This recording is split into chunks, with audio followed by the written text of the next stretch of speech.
It's Tracker Tuesday on the Clean Power Hour. I'm Tim Montague, your co-host.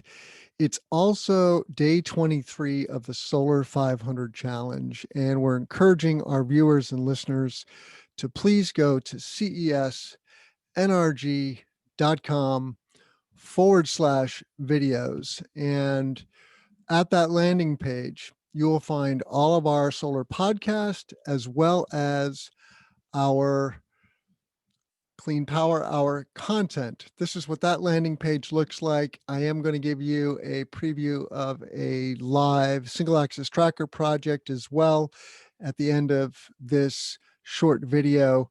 I just want to highlight that every week, myself and John Weaver, who is a journalist for PV Magazine, he's also a solar installer and developer. You can find him at Commercial Solar Guy. You can find me at cesnrg.com/videos. I'm Tim Montague, your co-host of the Clean Power Hour, bringing you the latest solar and storage news every week. So John and I are curating important stories in the industry, bringing you cutting edge technologies like floating voltaics or FPV. We're bringing you information about grid scale storage, which is now happening in California. It's happening on the East Coast and it's happening in the Midwest. So it's heady days for solar and storage. We also bring you regular content related to the energy transition. Okay, that includes electrification of transportation.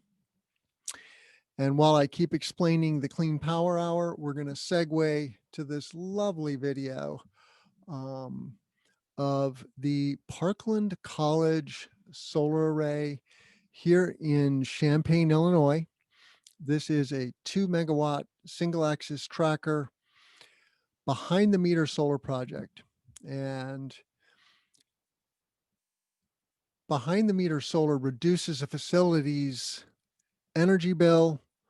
In this case, this is a third-party PPA, so they're reducing the solar array is reducing Parkland College's energy bill by on the order of $20,000 to $30,000 a year, and they're simply buying the power from the solar array.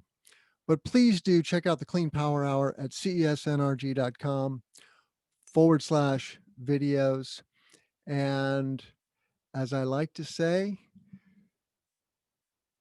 welcome to the clean energy transition. I'm Tim Montague, your co-host. Have a great day.